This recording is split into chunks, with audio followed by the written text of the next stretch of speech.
안녕하세요. SI 그리고 포털 서비스 그리고 오토 스타트업 마지막으로 인프런이라고 하는 I팀 100만이 모여있는 인프랩에서 CTO를 하고 있는 이동욱이라고 합니다. 개인적으로는 이제 누적 조회수 800만인 기술 블로그 기억보단 기록을이라고 하는 블로그를 운영을 하고 있고요. 그리고 개발자들의 유튜브 채널인 개발바닥이라고 하는 채널을 현재 2년 정도 운영을 하고 있으면서 개발자들의 이야기, 저희의 이야기를 나누고 공유하고 있습니다.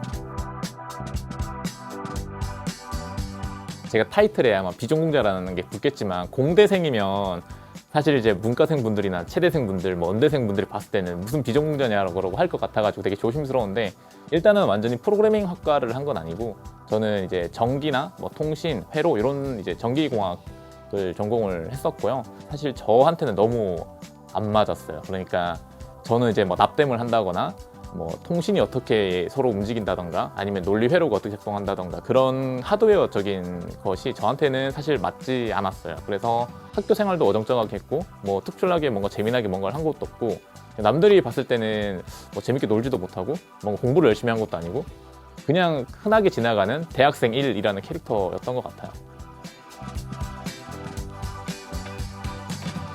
계기가 어쨌든 이제 학교 다닐 때 좋아했던 여자 사람 친구 때문에 이제 발생했던 거여서 그 친구는 어쨌든 이제 프로그래밍을 하는 소프트웨어 공학과였고 저는 이제 하드웨어를 다루는 전기과였으니까 사실 이야기할 주제는 별로 없었거든요. 그래서 좀 최대한 이야기할 접점을 만들어 보자 라고 해서 나도 이제 그 소프트웨어에 관심이 많다. 근데 학과에서는 안 가르쳐 주니까 너네 학과 수업 같이 들어봤으면 좋겠다 라고 하면 사실 시작을 했고요. 그래서 이제 그때 이제 시작을 하긴 했는데 그때는 잘 몰랐다가 이제 제가 한 4학년 1학기쯤 됐을 때 기숙사에 누워서 이제 앞으로 이제 내가 평생 뭘 하면서 먹고 살까를 당연히 고민할 수밖에 없었는데 그때 했을 때 제가 전공했었던 전기전자 이쪽은 좀 아니었던 것 같아요.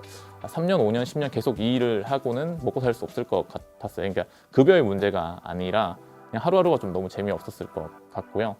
그러다가 좀 어떤 걸 하면 좋을까 하다가 그 친구를 따라서 들었던 이제 프로그래밍이 좀 생각이 나가지고 좀 고민을 하다가 원래는 이제 어학연수를 가려고 모았던 돈이 있는데요. 그 돈을 가지고 이제 서울에 가서 서울에서 자취 생활을 하고 그리고 이제 국비학원이라고 불리는 그쪽에서 이제 교육을 좀 받으면서 그때부터 좀 프로그래밍을 시작했던 것 같아요. 어떻게 보면 만화 속 주인공들 보면은 엄청난 계기가 있고 그 주인공이 이제 그걸 깨닫고 이야기가 진행이 되는데 사실 제 이야기 속에는 엄청난 계기가 없거든요. 그래서 어떤 일을 하고 말고 혹은 그게 잘 되고 안 되고에 있어서 어떤 계기냐는 사실 중요하진 않은 것 같고요. 그냥 어떤 계기가 되었던 그걸 꾸준히 할 수 있는지 아닌지가 중요한 것 같다는 생각을 좀 했던 것 같아요. 이제 국비학원 생활을 할 때 한 새벽 2시에 자고 아침 7시에 일어나고 이런 생활을 한 4, 5개월 했었거든요. 근데 끝나고 나서 사실은 이렇게 만약 계속 산다고 하면은 한 5년, 10년 계속 이렇게 살아도 괜찮을까라고 했을 때 괜찮은 것 같은 거죠. 그래서 그러면 괜찮나 보다. 이게 사실 어떻게 사람이 매일 새벽 2시까지 일하고 7시까지 출근하고 그런 일을 하겠어. 일반적인 회사라고 하면 그러면은 최소한 이것보다는 조금 더 이제 나은 환경에서 일을 할 것 같으니 이거는 일을 선택해도 괜찮겠다라고 좀 생각을 했었고요. 그 이후에는 제가 이제 1년 동안 딱 서울에서 시간을 쓰기로 했는데 그중에 5개월은 학원을 다닐 시간이고 나머지 7개월 동안은 여러 현직자 선배님들 서울에서 이제 만나러 다니고 그리고 같이 저랑 비슷한 환경에 있는 사람들을 만나서 스터디하고 그러면서 최대한 저랑 비슷한 지향점을 가지고 있는 사람들을 만나면서 제가 가지고 있던 생각에 조금 더 이제 구체화시키는 좀 시간을 가졌던 것 같아요. 제가 가지고 있는 기질, 이 개발이라는 업을 할 때 도움이 됐던 것도 있고 안 됐던 점도 있을 거라고 한다고 하면은 저는 사실은 몰입을 해본 경험이 학원 가기 전까지 한 번도 없었거든요. 그러니까 게임할 때는 몰입을 했었죠. 근데 이제 우리나라 회사들이 만드시는 게임들이 워낙 잘 설계되어 있다 보니까 제가 노력하지 않아도 게임에 완전히 몰입하게 되거든요. 그러니까 그때 했던 몰입은 제가 자발적으로 일으켰던 몰입이 아니었던 거죠. 그러다 보니까 제가 이번에는 스스로 몰입을 일으켜야 되는데 그랬던 적이 한 번도 없잖아요. 그리고 공부도 열심히 해본 적이 없고 그러니까 최선을 다한다라는 게 어느 정도인지를 모르겠는 거죠. 그러니까 무작정 시간을 쓴다고 되는 것도 아니고 정말로 내 안에 있는 모든 걸 다 쏟아내는 그런 느낌을 한 번도 경험해보지 못한 사람한테 이 단기간 안에 너가 몰입을 해서 좀 성과를 내야 돼 라는 거를 처음 만났으니까 그게 사실 제일 힘들었던 것 같아요. 그러니까 전공자냐 비전공자냐의 문제는 아닌 것 같아요. 게임 같은 경우에는 저는 이제 리니지 1 늘 열심히 했던 세대인데, 리니지 1 할 때는 정말 재미없거든요. 매일 똑같은 몬스터 매일 마우스 클릭으로만 하는데도 하루에 16시간씩 할 수 있었던 거는 사실은 되게 작은 수치라도 경험치가 쌓이고, 되게 작은 거라도 금액이 쌓이는 게 보이니까, 눈에 보이는 게 있으니까 사실은 계속 할 수 있었거든요. 그게 뭐 재미있든 재미없든 관계없이. 마찬가지로 개발 쪽도 눈에 보이는 거 없이 그냥 무작정 하는 거는 조금 저한테는 오래 갈 수 없었던 것 같아요. 그래서 최대한 좀 빠르게 눈에 보이는 무언가의 지표를 만들어야 되겠다라는 좀 생각을 좀 했던 것 같아요. 그게 좀 초반에는 일기였던 것 같고요. 오늘 뭘 공부를 했고, 그리고 오늘 어떤 문제를 풀었고, 이렇게 좀 쌓아갔었고요. 이제 시간이 지나서는 일기보다는 좀 이제 코드 기록들, 내가 오늘 했던 코드 기록들을 매일매일 온라인에 업로드하는, 이제 아마 이 영상을 보시는 분들은 아시겠지만 깃허브에 커밋 기록들을 볼 수가 있는데, 그 커밋 기록들을 계속 남기게 됐고, 그 이후에는 이제 블로그에 제가 이제 공부했던 내용들을 계속 정리하면서 외부에 공개하고, 이런 것들을 하면서 어떻게든 계속 제가 하고 있는 것들이 게임 속 경험치나 게임 속 재화가 쌓이는 것처럼 눈에 보이는 지표로 만들 수 있을까를 좀 많이 했던 것 같아요.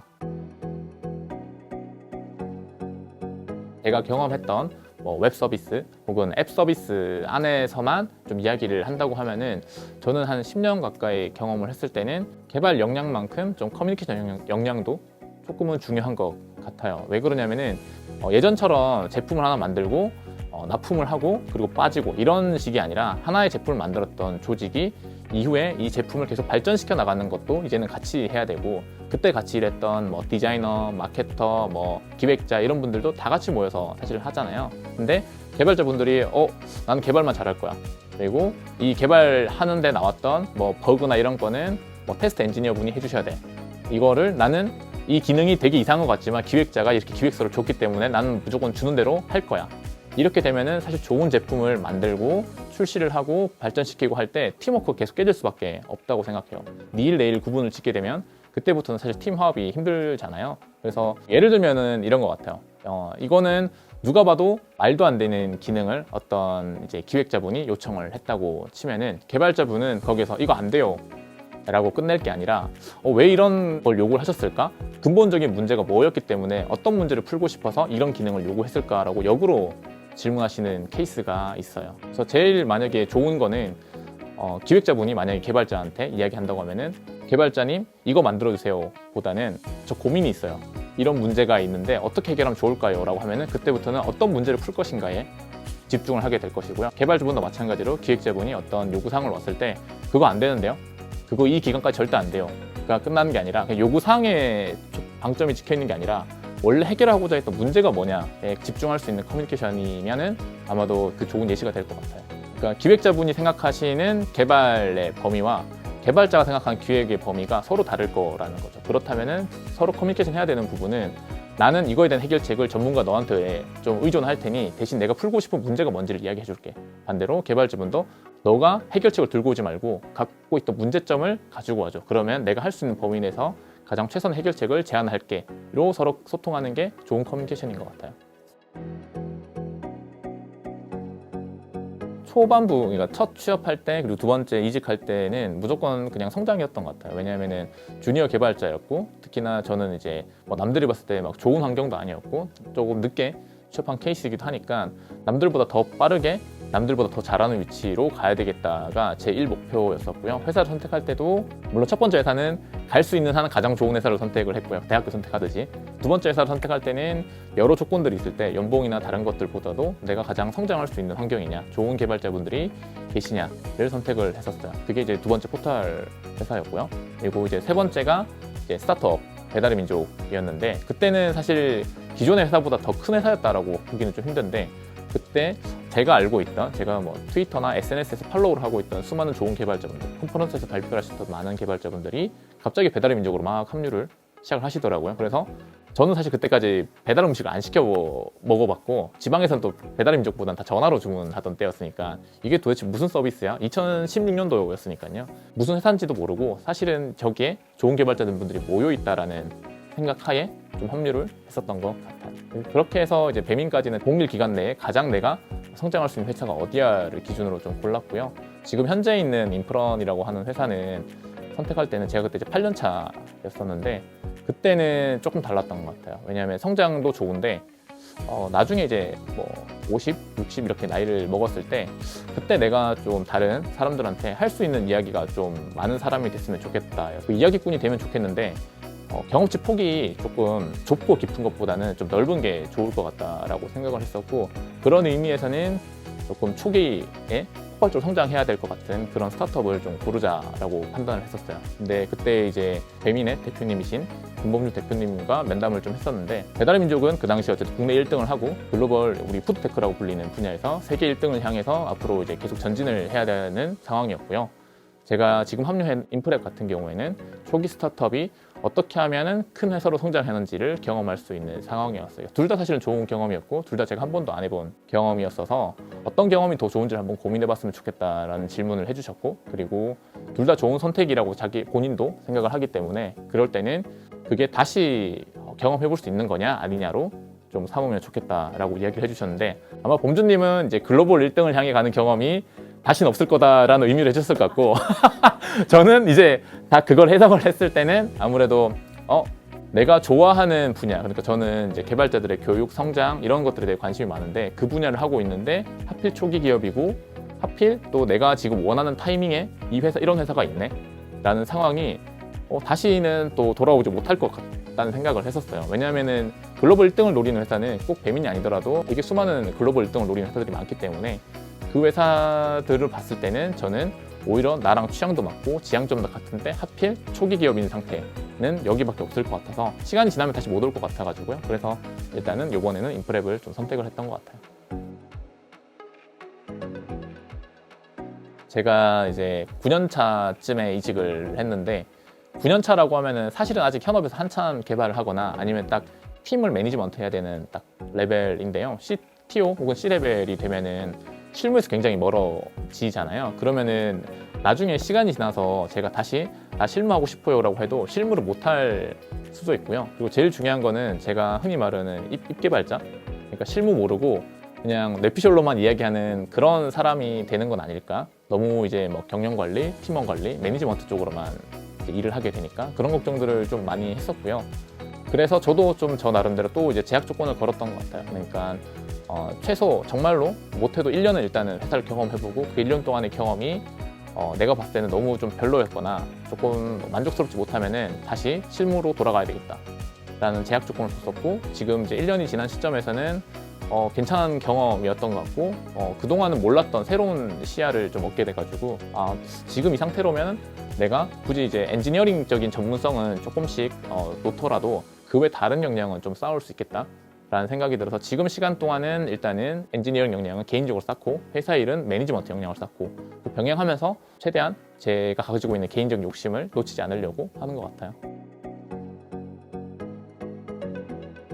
지금 만약에 개발을 준비하시는 분들한테 좀 추천할 만한 책이 뭐가 있어요 라고 한다면은 저는 애초에 어떤 뭐 백엔드가 좋은지 뭐 프론트엔드가 좋은지 혹은 백엔드 개발자가 되기 위해서는 무엇을 해야 되는지 이런 책보다는 개발자라는 직업 자체가 어떤 일을 하는 사람이고 어떤 문제를 해결하는 사람인지를 좀 이야기해 줄 수 있는 책이면 좋을 것 같다는 생각이 들어요. 그건 이제 강의보다는 저는 책을 좀 추천하는 편이고 임백준 저자님의 뉴욕의 프로그래머라는 책을 저는 사실 몇 번을 읽었어요. 그러니까 제가 조금 좋지 못한 환경에 있던 되게 좋은 환경에 있던 나는 이런 모습의 개발자가 되어야지라는 생각을 많이 하게 해준 소설책이고요. 실리콘밸리에서 일하는 개발자들의 이야기를 소설책으로 좀 풀어서 써주신 내용이에요. 그래서 그 책을 보면 개발자들은 대화를 할 때 어떻게 하고 뭐 일은 어떻게 하고 있고 실제로 막 현업에서 만났던 문제들 때문에 얼마나 스트레스를 받고 이런 이야기들을 막 이제 써주셨어요. 그 책을 보면서 진짜 저렇게 개발자로 일하고 싶다라는 생각을 많이 들었던 것 같아요. 그 책을 보면서 만약에 좀 재미가 느껴지고 흥미가 느껴진다고 하면은 좀 개발 공부를 시작해 보시면 좋을 것 같고 그 책을 봤는데 난 그런데 그러면 사실 이제 안 하셔도 되죠. 뭐 개발자가 모든 직업의 최고는 아니니까. 아마 이미 개발을 오래 하신 분들보다는 이제 개발자를 해볼까 말까 고민을 하시거나 아니면 개발 공부를 하고 있는데 난 재능이 없는 게 아닐까라고 고민하시는 분들이 보시면 좋을 것 같아요. 아마 그분들은 주변에서 이런 얘기를 많이 들을 것 같아요. 개발에는 적성이 있다. 적성이 있는 사람만이 개발자로서 조금 계속 잘 성장할 수 있고 유의미한 결과물을 낼 수 있다라는 얘기를 많이 들으실 텐데 저도 사실은 성향 자체는 좀 문과에 가까워요. 그러니까 제가 가장 좋아하는 일은 사실은 이제 글 쓰고 뭐 소설책 보고 이런 거죠. 근데 그게 개발자스럽냐고 하면 그렇지는 않을 거죠. 이공계 감성이랑은 좀 멀죠. 그래서 제 이야기는 사실은 내가 이쪽 분야에 적성이 있느냐 없느냐 혹은 해도 될까 말까를 고민하시는 분들에게 좀 도움이 많이 될 것 같고, 그런 걸로 인해서 좀 압박을 받으시거나 스트레스를 받으시는 분이 계시면은 저는 영웅이 아니거든요. 그래서 저같이 평범한 사람의 이야기를 가볍게 들을 수 있으시면은 좋을 것 같고, 그런 분들이 와주셨으면 좋겠어요.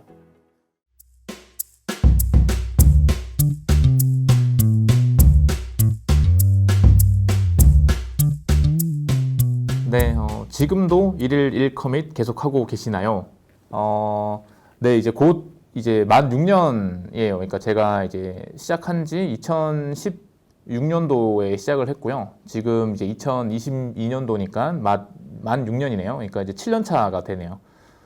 사실 6년 동안 계속 하루에 코드를 한 줄은 꼭 짰다는 걸 의미는 하는데, 그게 제 개인적으로는 뭐 남들한테 꼭 추천한다 혹은 뭐 제 거를 보시고 나서 나도 그렇게 해야지, 뭐 저렇게 하면은 뭐 좋은 개발자가 될 거야 라고 생각하실까봐 조금 이제 요거는 곁들여서 이야기 드리는 건데, 이건 저한테 그냥 맞는 방법이라서 선택을 한 거라서요. 이게 맞지 않는데 억지로 하실 필요는 없는 것 같아요. 이거 주변에서도 요즘 이 얘기를 뭐 좀 많이 하시는데, 아니 그냥 그거 뭐 무의미하게 코드만 짰다고 해서 실력이 늘어나나? 라는 질문을 되게 많이 하세요. 이건 제 주변에 다른 면접관 분들도 똑같이 얘기하시고요. 그래서 여러분들은 이제 제가 썼던 방식이기 때문에 저는 저한테 맞는 약을 선택한 거여서, 만약에 이 방송을 보시는 다른 분들은 나한테 맞는지 안 맞는지 확인해 보시고 하시면 좋을 것 같아요. 그러니까 수많은 뭐 저를 비롯한 많은 선배님들이 쓴 성장 방법, 학습 방법들이 있을 거니까요. 그 중에서 나한테 가장 잘 맞는 방법을 선택해 주시면 좋고요. 매일매일 코드를 짠다고 해서, 그러니까 기록만 남긴다고 해가지고 무조건 성장하는 건 아니니까 그거는 좀 유의해 주시면 좋을 것 같아요. 두 번째는 다시 태어나도 개발자가 되실 것인가요? 이게 조금 이제 많이 물어보시는 질문인데, 물론 이제 제가 제 기억을 가지고 있는 채로 다시 태어나 봐야 알겠지만, 일단 저는 이제 개발을 할지 말지는 태어나 봐야 알 것 같아요. 왜 그러냐면은 이제 제가 개발을 가장 좋아했기 때문에 개발자를 직업으로 삼았다라고 하면은 그거는 아닐 것 같아요. 왜냐하면은 저한테 있어서 이게 개발자라는 직업은 첫 번째 전제 조건인 부모님께 자립한다라는 게 성립되었기 때문에 선택한 거기는 해요. 그러니까 내가 좋아하는 일을 하는데 부모님한테 용돈 받으면서 사는 거는 사실 저는 직업이라고 보기는 좀 힘들었고요. 개발자라는 직업은 다행히 이제 너무 재능이 정말 없어도 먹고 사는 데는 큰 문제가 없는 최소한의 어떤 연봉을 보장을 해주는 직업이었고, 그만큼의 이제 직업에 대한 수요가 있었던 직업이었거든요. 그러니까 개발자가 3D 업종이었을 때도 뭐 제가 첫 취업했을 때 그때인데 뭐 연봉 2,400, 뭐 첫 월급 144만 원이었지만 그래도 생활은 가능했거든요. 그리고 그만큼 수요도 많았고, 그러니까 저는 개발이라는 직업을 한 두 번째나 세 번째 정도로 좋아하면서도 그게 하필 사회의 수요도 있었고 또 급여도 그래도 기본적으로 보장해주는 게 있었기 때문에 선택을 한 거예요. 그래서 제가 만약에 태어나는 게 뭐 10년 뒤, 100년 뒤에 언제 태어날지는 모르는데, 그때 다시 태어났을 때도 제가 최소한의 부모님께 경제적 자립을 할 수 있는 직업이면서도 제가 그래도 한 5손가락 안에 좋아하는 일이면은 선택할 것 같고요. 그때 뭐 봤는데 좀 개발이 도저히 뭐 제가 경제적인 수익을 얻어낼 수 없는 직업군에 속한다고 하면은 아마 다른 직업을 택하지 않을까 싶습니다. 세 번째는 신입으로 첫 회사에 입사했을 때 줌 회사로 이직했을 때의 나이가 어떻게 되시나요? 개발자로 취직하기에 너무 늦은 나이인 것 같아 고민하시는 분들에게 해주고 싶으신 말이 있을까요? 인데요. 지금의 나이대랑은 좀 다를 것 같아요. 그러니까 아마 여러분들이 2010년도에 전국 노래자랑에 나오시는 가수분들 얼굴이랑, 그리고 패션 그런 것들, 그리고 뭐 2000년도, 뭐 90년도 이때쯤 보시면은 굉장히 다를 거거든요. 그때 물론 이제 절대 외모 비하나 이런 건 절대 아니고요. 그러니까 그 당시에 그 나이 또래가 해야 되는 역할이나 이런 것들이 있어요. 그러니까 그 나이 때는 무조건 이걸 해야 되라는 게 시대마다 좀 다르거든요. 그러니까 저희 때는 사실 남자라고 하면은 26, 27이면은 이미 취업을 했었어야 돼. 여자분들은 23, 24이면 취업을 했었어야 되고요. 요즘은 뭐 남자분들은 한 30쯤에 취업을 하는 게 보통 평균 좀 나이대인 거죠. 그러니까 저 때는 제가 26, 27의 남자라면 군대 제대하고 취업을 하니까 인 걸 치면은 저는 이제 28에 취업을 했으니까 상대적으로 좀 늦었고요. 실제로 12명의 첫 회사 동기들 중에 제가 가장 나이가 많았고, 또 어떤 이제 주임이죠. 이제 취업하고 2년 정도 지나서 주임이라는 직급을 가지신 선배 개발자분이 저랑 동갑이기도 했으니까요. 그래서 개인적으로 저는 이제 그 당시에 제 또래 치고는 좀 1, 2년 늦은 취업이었습니다. 지금 시대로 10년 뒤인 지금 시대로 돌아보면은 서른이 평균 취업 나이라고 치면은 한 32살, 33살도 저는 뭐 엄청나게 늦은 나이는 아니라고 생각이 돼요. 그래서 32, 33에도 저는 취업 준비를 해도 괜찮다. 취업을 해도 괜찮다 주의인데 여기서 중요한 거는 그런 것 같아요. 그러니까 이 질문을 하신 분의 상황을 저는 잘 모르지만 예를 들어서 뭐 요렇게 비유를 하면 좋을 것 같은데 내가 어떤 뭐 이성 친구를 좋아하는데 그 친구의 지인한테 베스트 프렌드한테 야, 그 친구 나 좋아하는 것 같아. 내가 그 친구 좋아해도 될까? 고백해도 될까라고 물어봤는데 그 베스트 프렌드가 아니 너 고백하면 차일 것 같으니 하지 마 라고 했을 때 그럼 나 쟤 좋아하면 안 되겠다라고 포기하면 그게 좋아하는 거라고 얘기하기는 좀 힘들잖아요. 그거는 그러니까 남이 너보고 하지 말라고 했을 때 하면 안 좋을 것 같다라고 했을 때 포기하면 그게 평생 가져가야 되는 직업군으로서의 선택 기준이 될 수 있을까? 라는 생각은 돼요. 그러니까 마찬가지로 저 나이가 이렇게 많은데요. 뭐 저 되게 지금 상황이 이런데요. 환경이 이런데요. 이거 해도 될까요? 라고 질문하는 것 자체가 저는 조금은 어색한 질문이지 않을까라고 생각이 들고요. 오히려 나는 이렇게 되게 불리한 상황인데 어떻게 하면 내가 이 원하는 것을 쟁취할 수 있을까요? 라는 질문이 좀 더 정확할 것 같고 그렇게 질문할 수 있는 분이라고 하면 그러니까 내가 되게 불리한 상황인데도 되게 조금 안 좋은 상황인데도 개발자라는 직업이 되고 싶은데 어떻게 하면 좋을까요? 라는 질문이 좀 더 좋은 질문일 것 같고 그런 환경에서 그런 질문을 날릴 수 있는 분이라고 하면은 저는 뭐 본인의 환경과 관계없이 개발자라는 직업을 선택하셔도 좋지 않을까라고 생각이 듭니다.